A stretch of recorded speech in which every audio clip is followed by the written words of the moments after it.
बिस्मिल्लाहिर्रहमानिर्रहीम। अस्सलाम वालेकुम नाज़रीन, आप यूट्यूब चैनल देख रहे हैं। मैं इमरान खान हूँ। इमरान खान साहब को अस्पताल में लाया गया। एक मरतबा फिर मैंने आपको पहले बताया था कि ये लेकर आएंगे और जो 25 तारीख का कहा जा रहा है ऐसा नहीं होगा। मैंने आपको ये भी बताया था कि खुफिया रखा जाएगा मालूमात को, वक़्त को, रस्तों को, और फिर इमरान खान साहब को अस्पताल में पहुंचाया जाएगा। एग्जैक्टली वैसा ही हुआ कि 1 महीने के बाद इमरान खान साहब की आंख की ट्रीटमेंट दोबारा करनी थी। मैंने आप 2 दिन पहले बताया था कि अगले 48 से 72 घंटों के अंदर इमरान खान साहब को हर हालत में इन्हें इंजेक्शन लगाना होगा। और अब ये पहले तो आप देख लेंगे जो अस्पताल की जानिब से एक प्रेस रिलीज जारी की गई है इमरान खान साहब के इलाज के बाद। आप देखें कि आधी रात को पेशेंट आता है, आधी रात को उसे चेक करते हैं, आधी रात को उसका ट्रीटमेंट करते हैं और आधी रात को ही प्रेस रिलीज जारी कर दी जाती है। कितना प्रेशर होगा इस पूरे सिस्टम के ऊपर। वैसे तो ये प्रेस रिलीज पहले से लिखी हुई थी, लेकिन मैं आपको फिर भी बता देता हूँ। वो कहते जी, इमरान अहमद खान न्याजी उम्र 74 साल को 24 फरवरी 2026 को आंखों के इलाज के फॉलोअप की गर्ज से पिम्स अस्पताल लाया गया, जहां उन्हें एंटी VEGF एंट्रा वर्ट्रियल इंजेक्शन की दूसरी डोज दी गई। प्रोसीजर से कबल माहिरीन पर मुश्तमिल एक बोर्ड ने उनका मुआयना किया, जिसमें कंसल्टेंट कार्डियोलॉजिस्ट शामिल थे, जिन्होंने इकोकार्डियोग्राफी और ECG भी की, जिसके नताइज नॉर्मल आए। इस दौरान कंसल्टेंट फिजिशियन ने भी इमरान खान का मुआयना किया और इमरान खान को तिब्बी तौर पर स्टेबल पाया।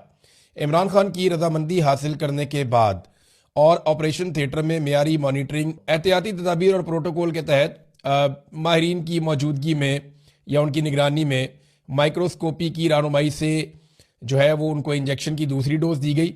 ये अमल डे केयर सर्जरी के तौर पर अंजाम दिया गया। क़याम के दौरान इमरान खान प्रोसीजर से पहले, दौरान अमल और बाद में तमाम तर मराहिल में हर एतबार से स्टेबल रहे। बाद अज़ा उन्हें निगहदाश्त की हदायत, फॉलोअप मशवरे और मुतल्लिका दस्तावेजात के साथ डिस्चार्ज कर दिया गया। एग्जीक्यूटिव डायरेक्टर पिम्स, जनाब ये आ गया पिम्स अस्पताल का मुआकिब।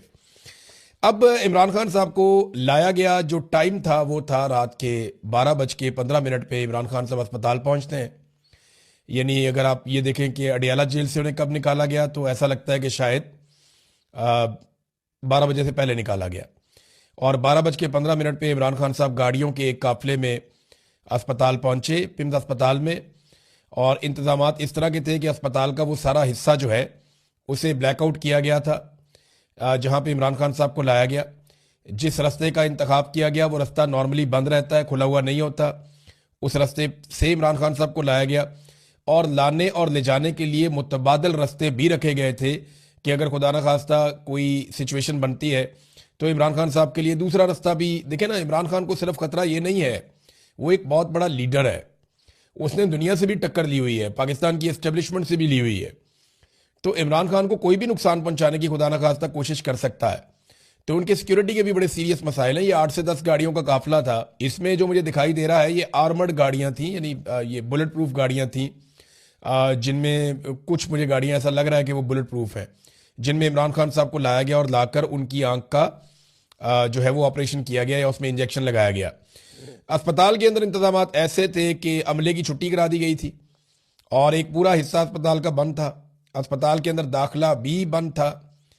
कुछ डॉक्टर से रब्ता हुआ तो उन्होंने बताया जनाब कि आज उन्हें काम पे आने से पहले ही मना कर दिया गया था। तो रात के अंधेरे में इमरान खान साहब को लाया गया। इमरान खान साहब का रवैया कैसा था डॉक्टर्स के साथ, इस पे बहुत थोड़ी मालूमात मिली है, लेकिन ये मालूमात मिली है कि वो खासे पुरएतमाद थे और बड़े पुरसकून थे। किसी किस्म की बेचैनी इमरान खान साहब को नहीं थी, बड़े कॉन्फिडेंट थे। और उन्होंने अमले से बड़ी मुख्तसर बातचीत की और एक सोर्स ने यह भी बताया कि ऐसा लगता था कि डॉक्टर मजीद बात करना चाहते हैं, लेकिन वहां पे माहौल ऐसा नहीं था। देखिए, सारा का सारा अस्पताल तो यरगमाल बना लिया गया था। अस्पताल के जो डॉक्टर हैं, जो अमले के बाकी लोग हैं, उन्हें तो छुट्टी दे दी गई थी। बाकायदा उन्हें अस्पताल की इंतजामिया ने रब्ता करके कह दिया था कि आपने आज नहीं आना। और उनकी जगह पे वहां जो लोग ड्यूटी पे थे वो इंटेलिजेंस एजेंसियों के लोग थे और उन्होंने पूरे अस्पताल को जो है वो कंट्रोल किया हुआ था, डॉक्टरों और सर्जन समेत। तो इमरान खान साहब जो है वो उनसे अगर कोई बात करना भी चाहता था तो ऐसी सूरत हाल में कौन बात कर सकता है, वो बात कर नहीं सकता। पाकिस्तान तहरीक इंसाफ को टाइम से पता चल गया था कि इमरान खान साहब को अस्पताल लाया जा रहा है। वो ऐसे कि जिन डॉक्टरों को छुट्टी दी गई उन्होंने फौरी तौर पर अपने मुख्तलिफ जराए से रब्ता किया और उन्हें बताया जनाब कि हमें छुट्टी दे दी गई है, आज कुछ होने जा रहा है।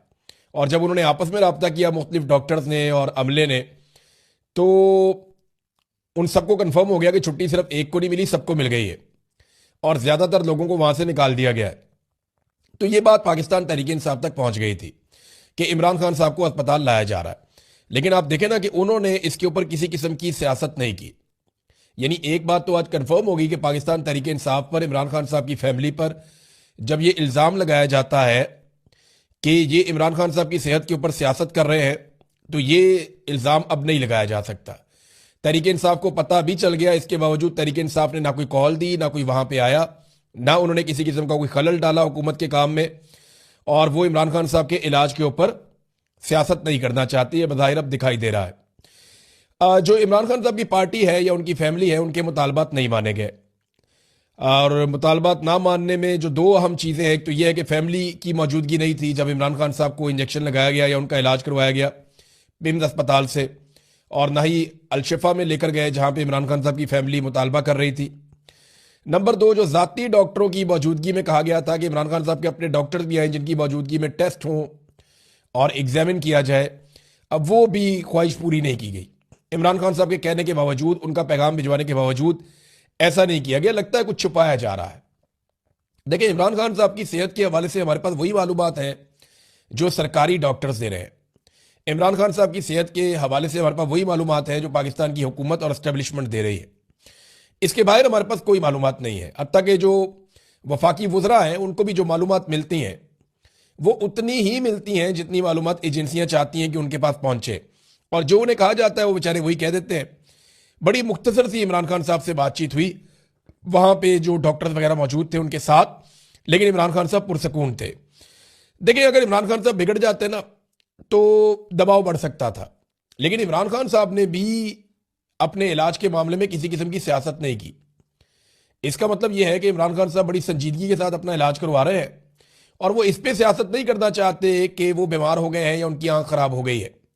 यानी नवाज शरीफ बनने का बिल्कुल ही मूड नहीं है इमरान खान साहब का, और वो इसके बारे में जो उनको डील ऑफर की गई वो उसके लिए भी तैयार नहीं है।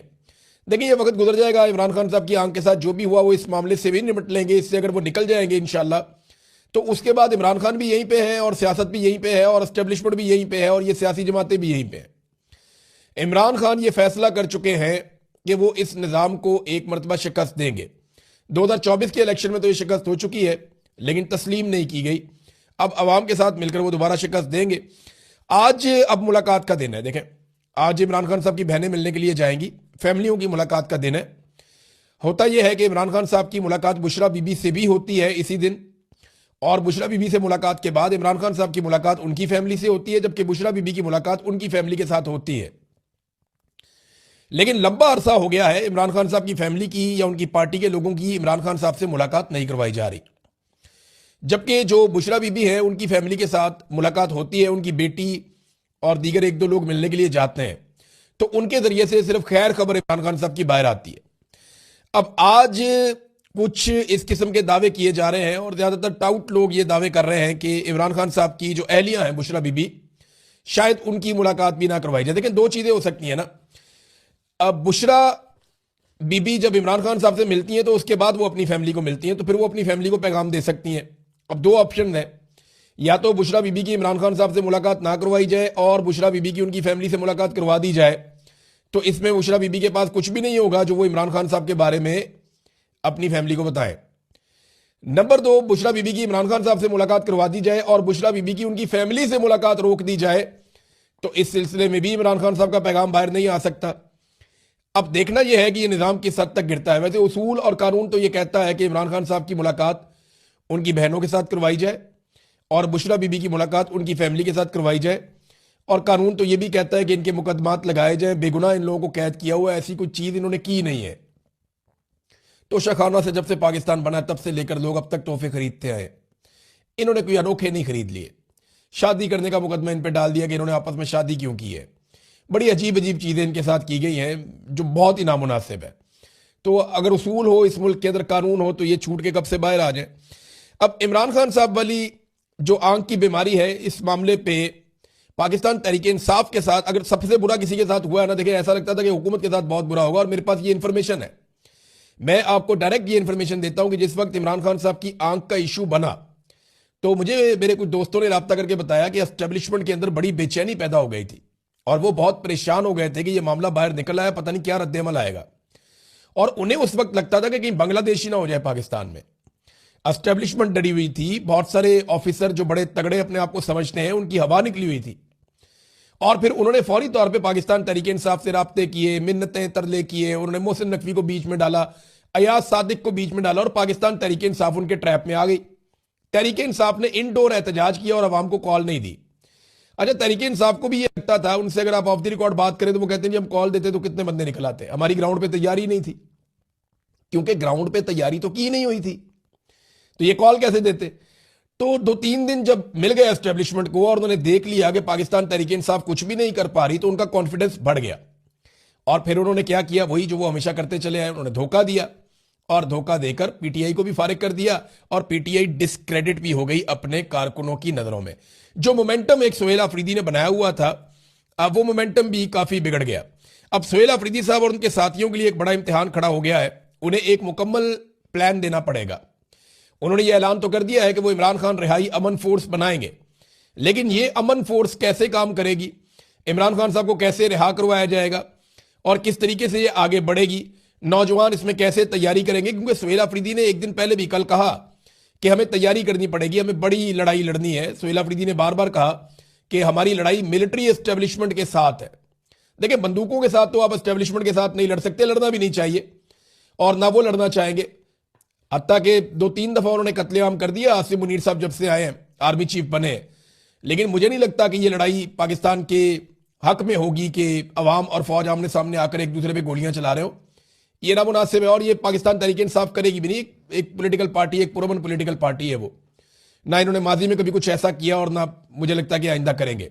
तो तहरीक इंसाफ ऐसा करेगी भी नहीं, पॉलिटिकल पार्टी है, ना माजी में इन्होंने कभी ऐसा किया और ना मुस्तकबिल में कभी ऐसा करेंगे। हाँ, ये है कि इन्हें एक प्लान देना पड़ेगा, बताना पड़ेगा नौजवानों को खुलकर कि ये अभी हाल ही में नाकाम क्यों हुए, वजूहात क्या थी और अब इनके पास नया प्लान क्या है और उस पर अमल दरामद कैसे करना है। सुप्रीम कोर्ट ऑफ पाकिस्तान के बाहर एक इन्होंने धरना देने का फैसला किया कि रोजाना की बुनियाद पर धरना दिया जाएगा, उससे क्या फर्क पड़ेगा। इन जजों को कोई फर्क नहीं पड़ता, ये जज मेरिट के ऊपर आए ही नहीं।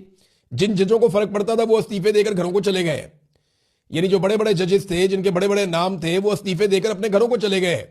जो जजेस जहां बैठे हुए हैं उन्हें तो कोई फर्क नहीं पड़ता, जिनके पास इस वक्त ताकत है, जिनके पास इस वक्त इख्तियार है, जो दोनों अदालतों को, चाहे वो आईनी अदालत है चाहे वो सुप्रीम कोर्ट ऑफ पाकिस्तान है, जो उन्हें कंट्रोल करते हैं, तो उनके पास तो इख्तियार भी कोई नहीं है इस वक्त। यानी वो तो एस्टेब्लिशमेंट के ऐसा लगता है कि इशारों पे चल रहे हैं। और सुप्रीम कोर्ट के बाहर धरना देने से नहीं, अगर वकला खड़े हो जाए और वकला अपनी जिम्मेदारी संभाल लें कि उन्होंने इमरान खान साहब के केसेस लगवाने हैं और इंसाफ लेना है, तो फिर कुछ हो सकता है। देखिए, वकील इमरान खान के नाम के ऊपर कोई ना कोई ग्रुप वोट ले रहा होता है हर वक्त, लेकिन वो इलेक्शन के बाद बिल्कुल इमरान खान को भूल जाते हैं। इमरान खान साहब के केसेस तक नहीं लगा पा रहे। अगर आप वकीलों के अंदर ये इलेक्शन करवा देना कि नवाज शरीफ या इमरान खान, तो मेरे ख्याल में वकीलों में भी 70-80% वोट लेकर इमरान खान जीत जाएंगे, जरदारी को, नवाज शरीफ को, सबको शिकस्त दे देंगे। लेकिन दूसरी तरफ अगर आप देखें कि क्या वकील इमरान खान साहब के लिए खड़े होते हैं, तो अफसोस की बात यह है कि नहीं खड़े होते और उन्होंने अपनी जिम्मेदारी अदा नहीं की। अगर वो ये करते तो ये हो जाता कि इमरान खान साहब के कम से कम केसेस लगवाने में वो कामयाब हो जाते। नाज़रीन, ये तो थी पाकिस्तान की सूरत हाल। अब आ जाए जरा थोड़ा सा, 1-2 खबरें मेरे पास इंटरनेशनल है, मैं आपके सामने रख देता हूं।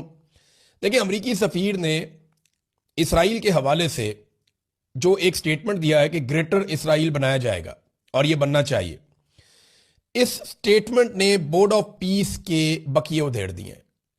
देखिए, बोर्ड ऑफ पीस तो इसलिए बना था ना कि इस खित्ते में पीस आएगा, अमन आएगा।